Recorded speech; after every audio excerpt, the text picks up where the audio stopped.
estado ngayon si Trillanes at lalo na sa mga administrasyon ng BBM.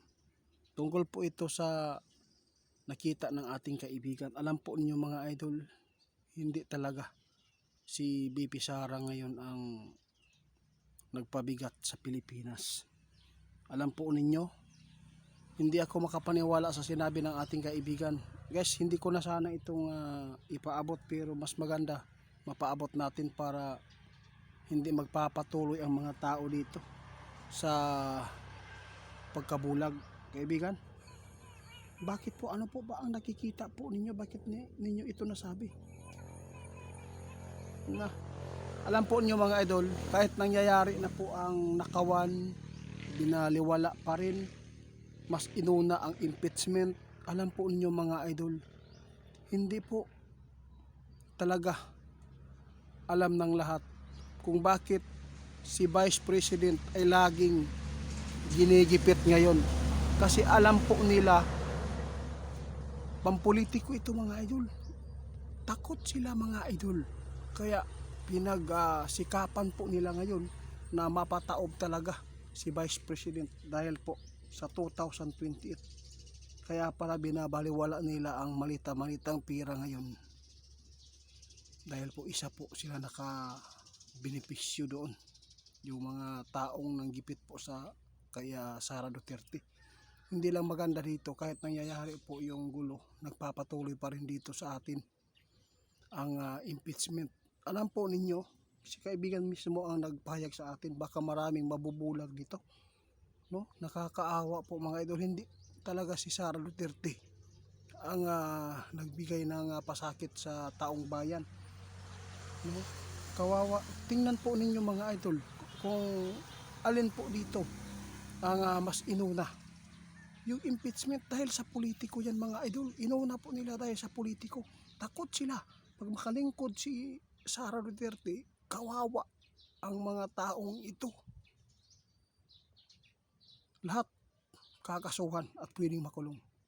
Na ito po ang pinagsisikapan po ngayon ng mga kalaban ng mga Duterte. Kaya ito po ang nangyayari. Hindi pala si BP Sara ang problema dito. Nako.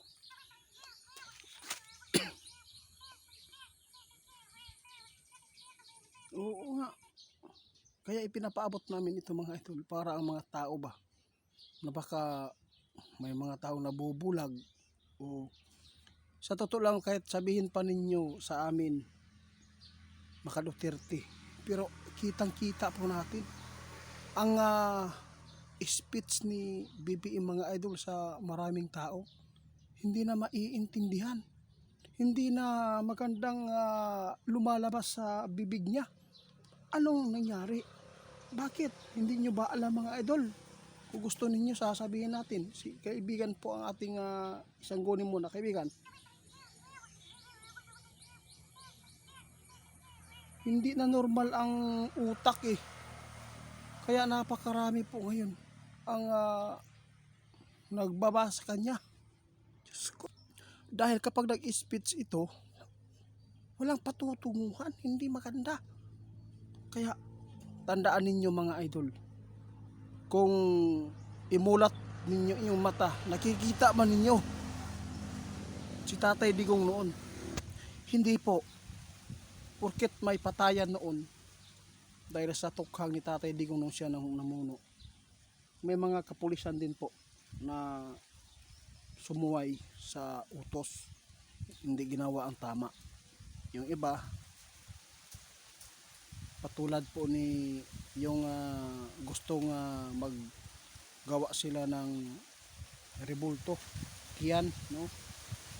Yun si Kian, alam po niyo mga idol, sa totoo lang hindi talaga yung tao na yan ay totally na addict, hindi talagang may isip na maganda at gusto pa rin makatapos ng pag-aaral, pero dahil sa kapulisan po na nakalabag. Kaya tandaan po ninyo, si Sara Duterte, hindi talaga siya nagbigay pasakit ngayon ng mga taong bayan.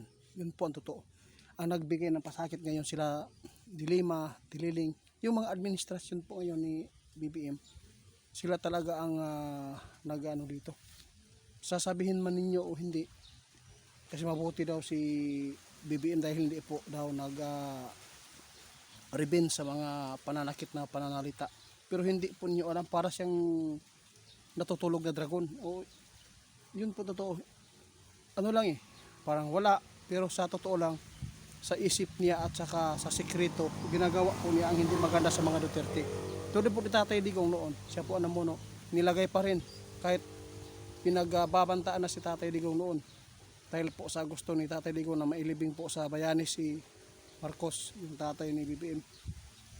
Pero anong nangyari? Hanggang ngayon, inano pa rin siya. Oo, yung napapatuloy na impeachment mga idol, sana hindi kayo mabulak at hindi kayo magalit.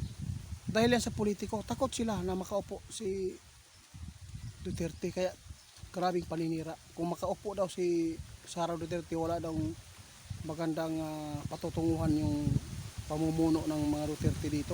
Mas lalo daw malugmok ang sa totoo lang, ngayon pa nangyari nang si BBM ang namuno. Grabing kababalaghan ang nangyayari sa pira taong bayan.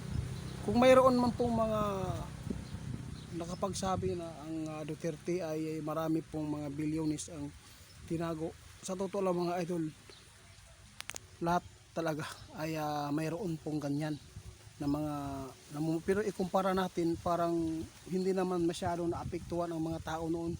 Walang mga mahirap na umiiyak noon dahil po may mga priority na ibinibigay po sa mga tao. Mga idol, silin nyo po ang nag-utos sa akin ng udyok, ni paabot ito. Dahil po ay nakikita natin ay napakaraming mga tao nabubulag na.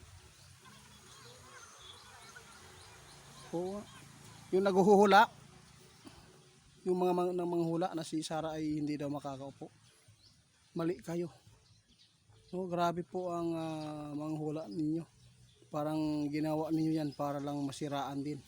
Sa totoo lang, 100% po mananalo pa rin si Sara Duterte kahit sino pa ang lumaban dyan.